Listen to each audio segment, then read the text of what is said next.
Hey guys, this is Somil here. Welcome to Somil Speaks. So இன்னைக்கு நம்ம பார்க்க போகிற ப்ராப்ளம் என்னன்னா லீட் கோட்ல ப்ராப்ளம் நம்பர் 3208 அல்டர்னேட்டிங் குரூப்ஸ் 2 அப்படின்ற ஒரு ப்ராப்ளம் கேட்டிருக்காங்க. ஓகேவா? ஸோ இன்னைக்கு கேட்டிருக்கிறது ஒரு மீடியம் டைப் ப்ராப்ளம். என்ன கேட்டிருக்காங்கன்னா there is a cycle of red and blue tiles அப்படின்றது இருக்கும். ஓகேவா? ஸோ நம்ம என்னன்னா you are given an array of integers colors அப்படின்றது கொடுத்துருவாங்க அண்ட் அண்ட் இன்டிஜர் கேன்றது கொடுத்துருவாங்க. ஓகேவா? ஸோ இந்த அரே ஆஃப் இன்டிஜர்ஸ் ஃபுல்லாகவே கலர்ஸை மென்ஷன் பண்ணுறது. ஸோ இது நம்ம வந்து ஒரு சர்க்குலர் அரே மாதிரி நம்ம வந்து நம்ம வந்து கன்சிடர் பண்ணிக்கணும். அது மட்டும் இல்லாம ஒரு கே அப்படின்ற ஒரு இன்டிஜர் கொடுத்துருவாங்க. ஸோ கலர் ஆஃப் ஐ வந்து ஜீரோவாக இருந்தால் அது ரெட் கலரை மென்ஷன் பண்ணுது என்பது அர்த்தம். அண்ட் அதே வந்து கலர் ஆஃப் ஐ வந்து இங்க 1 அப்படின்றது இருந்தால் அது வந்து ப்ளூ கலர் மென்ஷன் பண்ணுது அப்படின்றது அர்த்தம். ஸோ நாம என்ன சொல்லணும்னா இப்படி கேன்றது வந்து அந்த குரூப்போட சைஸை குறிக்கக்கூடியது. ஸோ இந்த மாதிரி நம்ம ஒவ்வொரு குரூப், அதாவது ஒரு அறையில இருக்கக்கூடிய சப்பரே நம்ம கண்டுபிடிக்கிறோம்னு வச்சுக்கோங்களேன். ஸோ இந்த மாதிரி நம்ம சப்பரே எடுப்போமா, அடுத்தது இதை ஒரு சப்பரேவா எடுப்போம் 3 சைஸ்ல, அடுத்தது இதை ஒரு சப்பரேவா எடுப்போம். ஸோ இந்த மாதிரி நம்ம சப்பரே எடுக்கிறப்போ அந்த சப்பரே எல்லாமே நமக்கு அல்டர்னேட்டிங் கலர்ஸாக இருக்கணும் அப்படின்றத வந்து மென்ஷன் பண்ணியிருக்காங்க.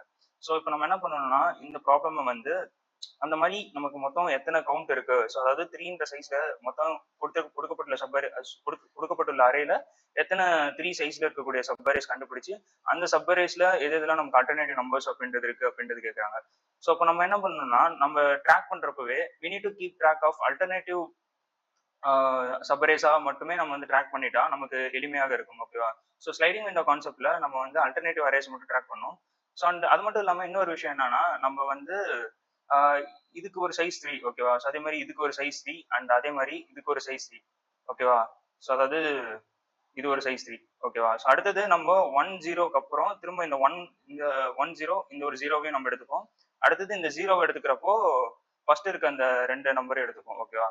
ஸோ இது மூலமா நமக்கு என்ன தெரியுதுன்னா இந்த டோட்டல் என் கூட நம்ம இந்த கே அப்படின்ற சைஸ்ல -1 சேர்த்து எடுத்துக்கிறோம். அதாவது இந்த 2, ஸோ அதாவது ஃபர்ஸ்ட் எலிமெண்டோடைய, அதாவது நிறைய கடைசி எலிமெண்ட்டுக்கு கூட நம்ம, ஏன்னா கடைசி எலிமெண்ட் வரைக்கும் நம்ம இட்ரேஷன் போறப்போ அதுக்கு நம்ம என்ன சொல்றது, அது கூட எதை ஆட் பண்ணா நமக்கு கேன்ற சைஸ்க்கு சப்பரி அப்ளைன் பண்ண முடியும்னா 0 1 அப்படின்ற இருக்கக்கூடிய அந்த ஃபர்ஸ்ட் 2 எலிமெண்ட். ஓகேவா?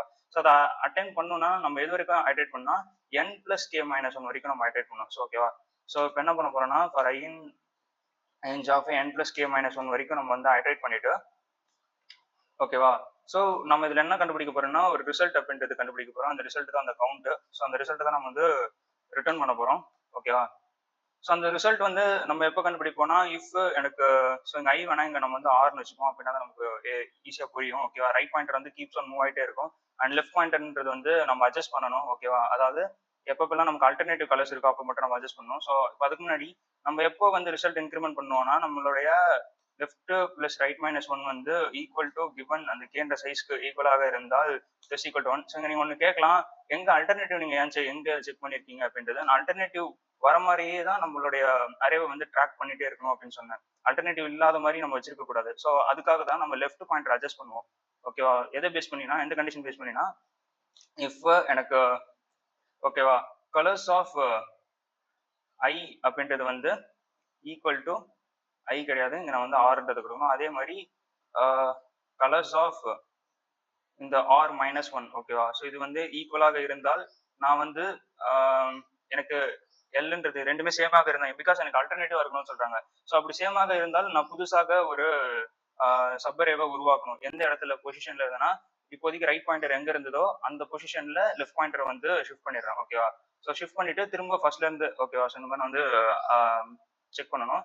அண்ட் லெஃப்ட் பாயிண்டர் நான் வந்து இன்க்ரிமெண்ட் பண்ணணும்ல, ஸோ அட் சம் கேசஸ்ல. ஸோ அது எப்போ நான் வந்து லெஃப்ட் பாயிண்டர் இன்க்ரிமெண்ட் பண்ணணும்னா எனக்கு இந்த சப்பரேவோட சைஸ் வந்து கேவை விட எக்ஸீட் ஆகுறப்போ நான் லெஃப்ட் பாயிண்டரோட சைஸ் வந்து இன்க்ரிமெண்ட் பண்ணுவேன். ஓகேவா? ஸோ இங்க ஒரு விஷயம் இருக்கு. நம்ம இங்க என்னன்னா இதுக்கு மேல நம்மளுடைய இண்டெக்ஸ் கவுண்ட் எக்ஸிட் போறப்போ நமக்கு வந்து இந்த இடத்துல இண்டெக்ஸ் எரர் வரும். ஓகேவா? ஸோ அதனால நம்ம இங்க வந்து மாடல் எடுத்துக்கிறோம். ஓகேவா? மாடலும் என்னன்னா அந்த n அப்படின்ற வேல்யூ. ஓகேவா? ஸோ இங்க என்னன்றது என்னன்னா லென் ஆஃப் கலர்ஸ். அதே மாதிரி சேம் ஹியர் இங்கேயும் வந்து n அப்படின்றத எடுத்துக்கிறோம். ஸோ ஃபைனலி நம்ம வந்து ரிசல்ட் ரிட்டர்ன் பண்றோம். சப்மிட் பண்ணி ரன் பண்ணி பார்ப்போம். ஓகே ஓகே இங்க என்ன விஷயம்னா நம்ம ஆர் பிளஸ் எல் பிளஸ் 1ன்றது கொடுக்கணும். ஓகேவா? R minus L plus 1. ஓகேவா? ஏன்னா அதுதான் நமக்கு வந்து லென்த் கண்டுபிடிச்சு கொடுக்கும்.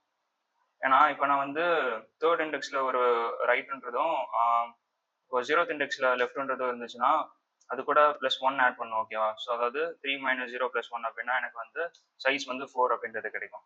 ஸோ அதை தான் இங்கே யூஸ் பண்ணியிருக்கேன். ஸோ இப்போ நம்ம வந்து ரன் பண்ணி பார்ப்போம். ரன் ஆயிடுச்சு. தென் இப்போ சப்மிட் பண்ணி பார்ப்போம்.